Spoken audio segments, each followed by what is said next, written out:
메타포입니다. 예수님께서 팔복 말씀을 마치시면서 선언하는 오늘 본문은 결국 좋은 것, 이것저것 삶에 필요한 것 다 갖다 붙여도 결국 뭐냐면 빛처럼 소금처럼 살지 않으면 안 된다고 말씀하고 계세요. 그러니까 아무리 좋은 게 우리한테 있어도 여러분들 뭐냐면 이 땅에 우리는 빛과 소금의 삶을 살아야만 한다는 거예요. 그러니까 여러분들 빛과 소금은 그리스도인의 정체성입니다. 좀 더 풀어서 이야기하면 이 자리에 예배하기 위해서 나온 모든 분들이 누려야 할 어떤 신앙의 바른 자세가 뭐냐면 빛과 소금이에요. 그러니까 이게 여러분들 그냥 멀리서 누군가 딴 사람, 아니 그게 아니라 바로 지금 나에게 주어진 이야기라는 얘기십니다. 그렇기 때문에 여러분들 문장은 간단하지만 내용은 깊고 어렵고 간단하지 않다고 말씀드리는 것입니다. 여러분, 이렇게 간단하지 않고 어려운 것에 올 한 해 주목하려고 합니다. 왜냐하면 어렵더라도 쉽지 않더라도 그렇게 삶을 사는 것이 기독교인이고 그리스도인이기 때문입니다. 여러분, 우리는 교회에서 믿음을 강조합니다. 개신교는 특히 여러분들 믿음을 더 강조하기 때문에 이 믿음만 있으면 구원받는다는 여러분 확신이 있습니다. 그런데 여러분들 그게 오히려 더 기독교인이 된다는 것, 그리스도인이 된다는 것을 너무 쉽게 만들어버리는 그런 경향이 있는 것 같아요. 실제로 여러분들 한국교회는 이 믿음을 더 강조하고 믿음이 있니 없니에 대해서 교회 안에서 여러분들 신앙생활의 중요한 평가 기준을 삼습니다. 저 사람은 믿음이 있어, 저 사람은 믿음이 없어, 이런 얘기 많이 하잖아요. 그렇죠? 그런데 여러분, 믿음이라는 것이 여러분들 어떻게 확인할 수가 있겠어요? 그냥 기껏 본다는 게 뭐냐면 눈으로 보는 것밖에 없어요. 상징적인 어떤 모습을 통해서 저분은 믿음이 있구나, 그렇게 보는 거예요. 그래서 여러분, 믿음을 저울질할 때 눈에 보이는 것에 치중해 온 것 같습니다. 하지만 여러분들 눈에 보이는 것에 치중한 기독교 신앙은 여러분들 한계에 부딪히게 되어 있습니다. 흔히 여러분 교회의 위기라고 이야기하는 것들은 어디서 오냐면 눈에 보이는 믿음에만 강조한 것에부터 왔다고 해도 과언이 아니에요. 성경에도 보면 여러분들 창세기에 하와가 보암짓도 하고 먹음직도 하다고 해서 여러분들 선악과를 따먹었습니다. 첫 번째 그 죄는 어디서 왔냐면 눈에 보기 좋다는 것 때문에 여러분들 그 마음에서 죄가 드러난 거예요. 눈에 보기 좋은 것이 믿음 좋은 것이라는 공식은 여러분 교회를 바르게 세우지 못하게 한 이유라고 할 수 있습니다. 제가 신학교를 졸업하고 2002년도에 첫 목회를 시작했어요. 춘천에서 제가 몇 번 말씀드린 적이 있는데 아무도 없는 예배당, 2002년 12월 29일이 첫 주일이었어요. 예배하기 위해서 여러분들 그때 제 아내가 선물해준 넥타이를 메고 두렵고 떨리는 마음으로 주보도 목사하고 설교도 원고를 준비해서 강단에 섰는데 주일날 아무도 없는 거예요, 예배당에. 근데 여러분, 목사가 그땐 전도사였죠. 예배를 준비하고 했는데 아무도 없는 교회에서 여러분들 주보 준비하고 설교 원고 준비하는 게 여러분들 이게 얼마나 쉽게 경험해 보진 못한 경험이에요. 아무도 없는 예배당에, 한번 생각해 보세요. 아무도 없는 예배당에 목사 혼자만 있어.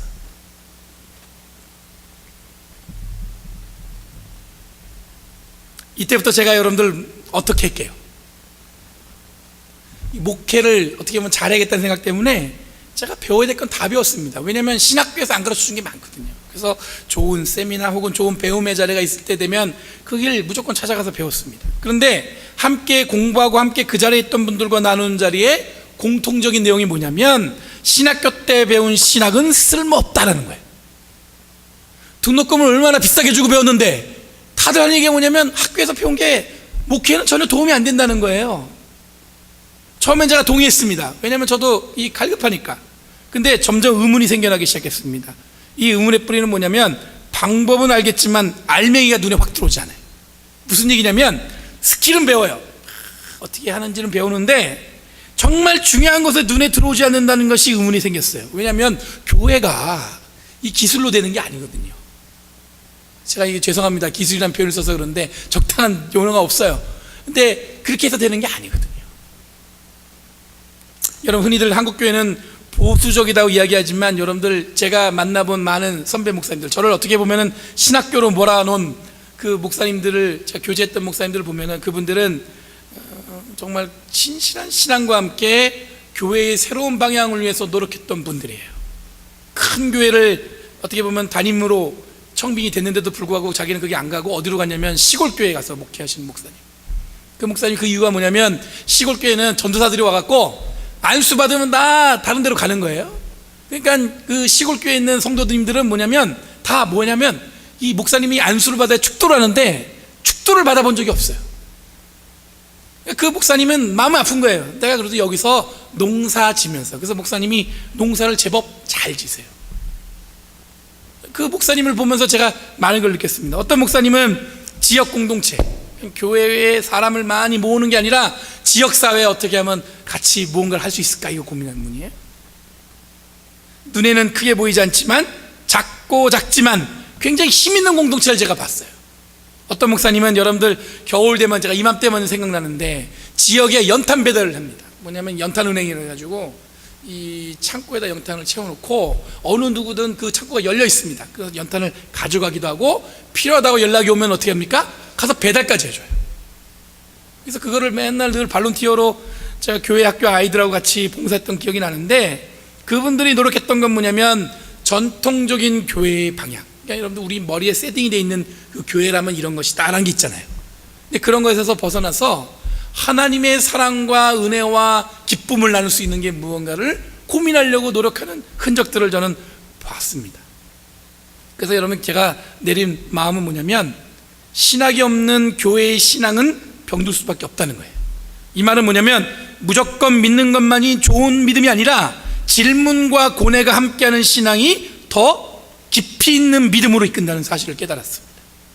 여러분, 신학이란 말이 거창해 어렵게 들리겠지만, 여러분, 이 신학이라는 게 어느 날 뚝딱하고 만들어진 게 아니에요. 오랜 기독교 전통 속에서 수많은 질문과 갈등 속에서 가장 좋은 열매를 만들어진 것이 신학이라고 저는 믿습니다. 그리고 이미 이것들은 우리 가까이에 있습니다. 이러면 오해할 수 있어요. 그러면 믿음이 중요하지 않고 신앙이 중요합니까? 아니에요. 그게 아니라, 여러분들 좋은 믿음을 갖기 위해서는 여러분들 뭐냐면 신학적 배움과 고민이 반드시 있어야 되는 거예요. 예를 들어서 여러분들, 우리들이 기도하면 하나님이 다 들어주시죠? 그렇게 믿으세요? 기도하면 하나님이 다 들어주세요. 아멘 하신 분도 있고 고개를 설레설레 하는 분도 계시고 그런데, 여러분들 오랫동안 교회를 다니시고 기도에 대한 체험이 있으신 분들은 쉽게 마음에 와닿고 이해합니다. 근데 처음에 교회를 다니거나 처음에 예수를 믿기 시작한 분들은 기도하면 하나님이 들어주신다는 것이 여러분들 쉽게 이해가 되질 않아요. 왜냐하면 기도해봤는데 안 들어준 것도 많거든. 우선 어떤 질문이 생기면 어디까지 들어주실까라는 질문이 생겨요. 기도하는데 어디까지 하나님 들어주시나. 예전에 제가 어떤 목사님이 자기가 어떤 사모님하고 결혼한 그 무용담, 제가 그 무용담을 표현해요. 사모님과 어떻게 결혼했는가, 이거를 저에게 얘기한 적이 있어요. 그러면 한 얘기가 뭐냐면, 어느 날 자기가 목사 안수 받기 전에 전도사 때인데, 교육 전도사로 있는데, 그 교회에 정말 참하고 믿음 좋고 심지어 얼굴까지 이쁜 자매가 있더라는 거예요. 그래서 그 목사님은 어떤 생각이었냐면, 내가 저 자매를 싫어할 이유가 요만큼도 없다. 내가 저 자매를 꼭 사랑한다는 표현을 해서 결혼을 해야겠다, 이런 마음을 먹은 거예요. 그래서 어느 날 그 목사님이 마음에 어떤 그 결심하고 그 자매한테 그런 느낌을 줬어요. 그러면 느낌을 주면 그 자매가 너 저 좋아요 이렇게 나왔을까요? 질색팔색을 하면서 거리를 두기 시작하는 겁니다. 그때부터 이 목사님이 마음이 아프기 시작했어요. 여러분, 사랑은 어때요? 아파요. 안 해보셨나 보네 다들. 사랑은 어때요? 아파요. 해보신 분들은 웃으시는데 안 해보신 분들은 모르시네. 너무 아픈 마음에 이분이 어떻게 했냐면 기도를 했습니다. 어떻게 했냐면, 주님, 이 자매를 제 아내로 삼아 주시옵소서, 이렇게 간절히 기도했다는 거예요. 그때 제가 결혼하기 전이었기 때문에 이 얘기가 정말 복음처럼 들렸습니다. 왜냐하면, 야, 나도 그러면 저렇게 기도하면 정말로 아름다운 아내를 얻을 수 있겠구나. 제가 그것만 고지깃대로 믿었어요. 근데 그 중간에 얘기에 사모님이 끼어들었습니다. 그게 아니라 매일 새벽마다 자기도, 이 자매님도 새벽 예배, 그 사모님도 새벽 예배를 나가는데, 주님, 이 자매를 저에게 주시옵소서라고 기도하는 게 어디다 대고 기도하냐면, 그 자매를 앞에 앉혀두고 뒤에서 뒤통수에 대고 계속 기도하는 거예요. 주님, 이 자매를 저에게 아내로 허락하여 주시옵소서, 아내로 허락하여 주시옵소서. 그 얘기를 여러분들 기도할 때마다 새벽마다 뒤에서 계속 기도하니까 들리겠어요, 안 들리겠어요? 들리겠어요, 안 들리겠어요? 들리죠? 그러면 그 사모님, 그 자매님이 좋아했겠어요, 좋아하지 않았겠어요? 정내미가 확 떨어졌대요. 정내미가. 근데 어느 날 이런 마음이 들더라는 거예요. 하루도 빼먹지 않고 자기가 그렇게 싫다고 표현했는데도 계속 그렇게 기도하는데 내 마음속에 무슨 생각이 드냐면 이 무시하면 안 되겠다는 생각이 들었대요. 자기도 왜 그런지 모르겠대. 그렇게 싫었는데 무시하면 안 되겠다.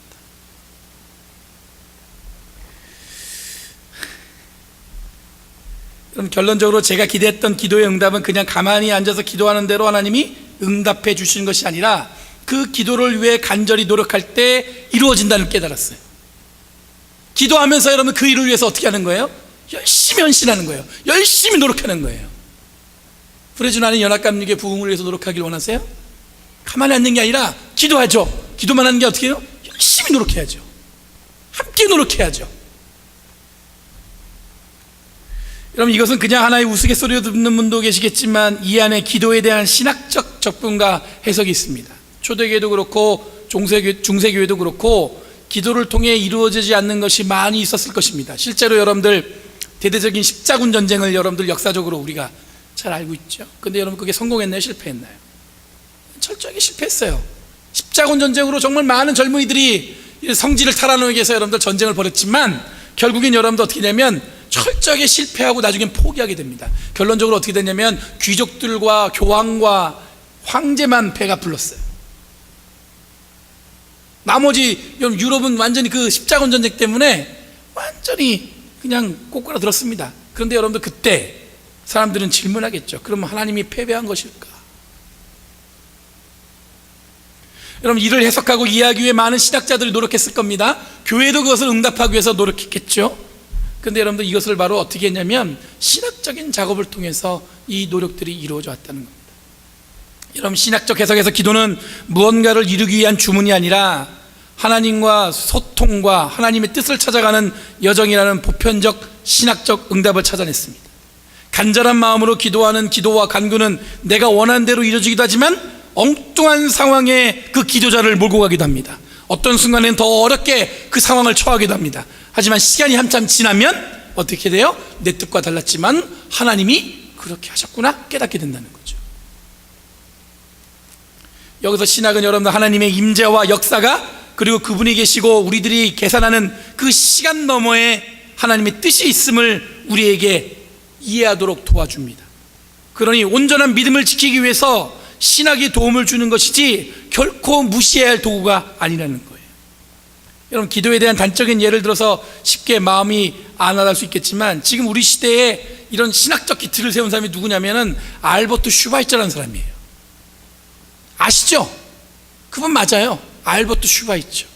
우리는 여러분 의사로만 알고 있는데 그분은 목사였고 의사였고 그리고 뭐였냐면 음악가였습니다. 그리고 신학자였습니다.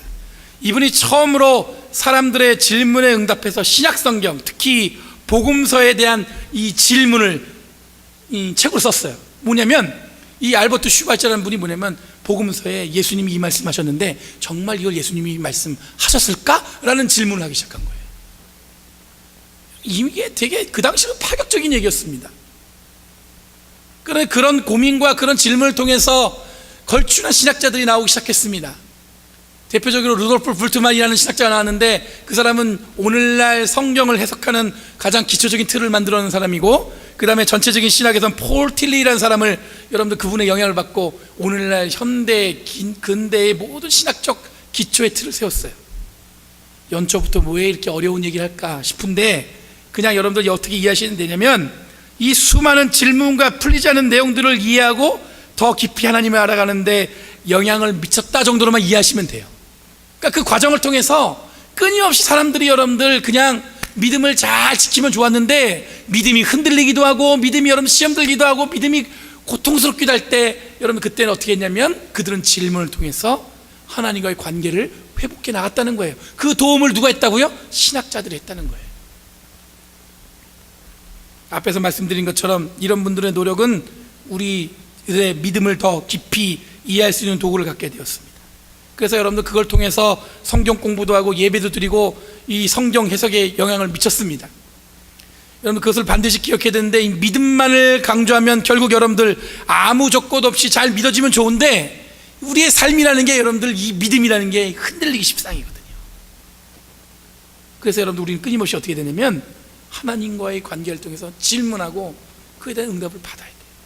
오늘 본문에 보면 예수님은 신학자였습니다. 하나님의 사람, 하나님의 자녀에 대한 해석을 예수님이 시작한 것입니다. 이건 다른 말로 하면 여러분들 그리스도인이 누구일까? 그리스도인, 기독교인이 누구일까? 라는 질문에 예수님이 먼저 응답하신 거예요. 제자들에게 비유로 설명하시고 가르치시고 기적을 행한 것은 여러분들 그냥 믿어라 이렇게 말씀하지 않으셨어요. 비유로 가르쳐 주시고 그것에 대한 여러분들 충분한 예수님의 가르침이 있은 다음에 그들이 이해하도록 도왔습니다. 오늘 본문에 너희는 세상의 소금이다. 소금이 짠맛을 잃으면 무엇을 그 짠맛을 되찾게 하겠느냐. 짠맛을 잃은 소금은 아무데도 쓸모없다. 여러분 당시에 여러분들 이스라엘에 소금 농법이 있다고 한번 말씀드린 적이 있어요. 기억나세요? 이게 무슨 얘기냐면 씨를 뿌린 다음에 싹이 안 나요. 이 땅이 하도 척박하니까 싹이 나게 하려면 어떻게 하냐면 여러분들 소금을 바닥에다가 조금 뿌리는 거예요. 그러면 그 씨앗들이 소금 때문에 자극을 받아가지고 어떻게 하냐면 싹이 툭 터진다는 거죠. 처음 들어보셨죠? 버섯 농사도 마찬가지예요. 버섯 농사 질 때 여러분들 버섯은 습기가 있고 어둡고 습습해야 돼만 여러분들 싹이 납니다. 근데 이게 잘 안 날 때가 있대요. 그럼 어떻게 하냐면 창문을 다 열고 햇빛을 찌운다고 합니다. 그러면 그것 때문에 그 종균, 그 버섯균이 자극을 받아가지고 싹을 터뜨린다는 거죠. 비슷한 거예요. 그 당시에 여러분들 소금의 맛을 잃으면 무슨 쓸모가 있느냐. 여러분 음식 만들 때 넣는 얘기일 수도 있지만 이스라엘에서는 여러분 소금은 뭐냐면 농사 질 때 씨앗을 터뜨리기 위해서 자극을 주는 도구였어요. 그 말은 여러분들 우리에게 예수님이 너희는 소금이다 라는 말은 뭐냐면 우리는 이 세상에 어디 가든지 뭐 하는 사람이에요? 자극을 주는데 어떤 자극이에요? 생명을 일으키는 자극을 주는 사람들이란 얘기예요. 생명이 일어날 것 같지 않은 곳에, 더 이상 생명이 일어날 것 같지 않은 그 척박한 곳에 소금 같은 역할을 하라는 얘기는 뭐냐면 그곳에 우리가 소금이 되어서 자극을 줘서 어떻게 해요? 생명을 일으켜 세우라는 얘기예요. 그냥 빛과 같아라. 이에 또 마찬가지입니다. 빛이 가득한 곳에 여러분들 무언가를 숨겨서는 불가능합니다. 빛을 통해 숨겨진 것이 드러나고 빛을 통해 여러분들 우리를 환하게 비춰내므로써 우리가 어떤 존재인지 드러나게 되는 거예요.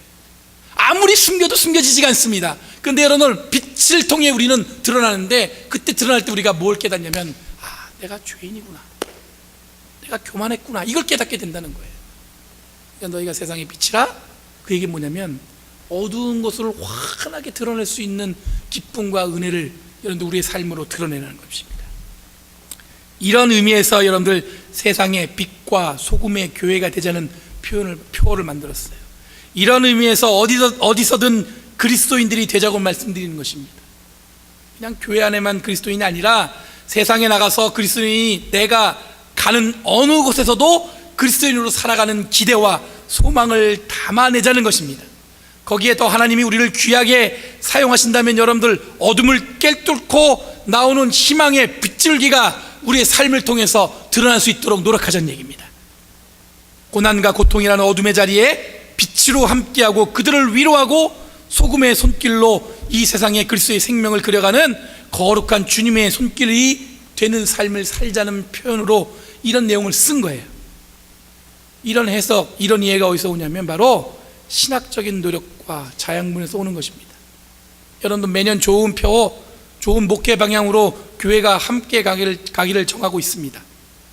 결국 어떻게 실천하느냐에 따라서 그 성공 여부가 달려 있겠죠. 이런 믿음으로 세워집니다. 그러면 그것을 온전하게 실천하려면 뭐가 필요하냐면 좀 더 신중한 우리 그것을 위한 노력이 필요한데 그게 뭐냐면 그냥 궁금한 걸 그냥 넘어가지 마시고 그걸 질문해서 그 응답을 찾고 넘어가셔야 되는 거예요. 또 그냥 1년 지나갔네. 그렇게 되면 안 되는 거예요. 이건 또 나하고 상관없는 것 같은데 나는 왜 이렇게 마음이 동하지 않을까? 그렇게 해서 머뭇하지 마시고 질문을 통해서 여러분들 그거를 내 삶으로 끌어들이셔야 되는 거예요. 제가 올해 목회 계획 중에 여러분들 동네 도서관이라는 것을 하나 세웠어요. 거창한 것 같죠? 동네 도서관. 뭐냐면 어떤 신앙적인 성숙과 어떤 이해를 위해서 책들을 좀 나눠보자는 거예요. 제가 있는 서재에 있는 책들도 가져오고 신앙서적도 좋고 신학서적도 좋고 소설책도 좋은데 매주 점심시간마다 제가 우리가 같이 이렇게 카트 끌고 와갖고 거기다 책을 쭉 깔아놓을 거예요. 그 여러분들 이렇게 메모를 쓰시고 픽업해서 가져가시고 한 주 지나면 무조건 반납하셔야 돼. 2주 지나면 책 한 권 사오셔야 돼. 제 생각은 그래요. 그래서 여러분들 뭐냐면 그걸 통해서 빛과 소금이 되기 위해 필요한 것들이 무엇인지를 여러분들 이것을 통해서 탐구했으면 좋겠습니다. 그냥 가만히 있는 데서 주는 것으로 하는 것이 아니라 내가 어떻게 노력해서 그것을 할 수 있을까를 한번 노력해 보자는 거예요. 재밌는 책도 나눠줬고요, 만화책도 좋아요. 함께 나눴으면 좋겠습니다. 이미 오랫동안 우리들은 교회에서 예배를 통해 작은 모임을 통해 많은 것들을 경험했는데 이제는 그 경험을 체계적이고 훈련된 신앙인으로서 그리스도인으로 살기 위한 필요한 도구가 있는데 이를 위해서 함께 노력하자는 것입니다. 동네 도서관이라는 이름 약간 촌스럽죠? 시간이 지나면 좀 더 거창한 이름으로 저는 바뀌었으면 좋겠다는 생각이 듭니다. 2019년 우리는 준비가 안 됐는데도 불구하고 이미 시작했어요. 그렇죠? 2019년 새해입니다. 우리에게 주님이 주신 선물입니다. 새날이 주어진 것 같지만 여러분들 하나님의 놀라운 경륜 앞에는 그저 뭐예요? 그냥 준비된 시간일 뿐이에요. 이 시간을 위해서 헌신하고 노력함으로 2019년 새롭게 비상하는 저와 여러분이 되길 간절히 바라고 저희 교회가 되길 간절히 바랍니다. 하나님은 지금까지 동행하셨던 것처럼 2019년에도 우리와 동행하실 줄 믿습니다. 그리고 우리를 부르셨는데 빛과 소금으로, 여러분도 어떻게 해요? 소금으로 자극을 일으켜서 생명을 일으키고 빛으로 드러나지 않는 것들을 드러나게 해서 하나님의 은혜와 사랑으로 감싸내는 저와 여러분들 되길 간절히 바랍니다. 기도하겠습니다. 거룩하신 주님의 은혜 감사합니다. 오늘도 변함없이 주님이 주시는 축복과 기쁨 가운데 있길 원합니다. 주님 역사하셔서 하나님의 나라를 위해서 우리의 삶을 드리는 저희를 되게 하여 주시옵소서. 생명을 다해 주님을 영광을 드리고 하나님 그 안에서 주님의 뜻과 주님이 바라는 것들을 위해서 헌신하는 저희를 되게 하여 주시옵소서. 빛으로 이 세상을 살아가기 원합니다. 소금으로 생명을 일으키는 작은 도구가 되기 원합니다. 주님 이끌어 주시옵소서. 감사드리며 예수님의 이름으로 기도합니다.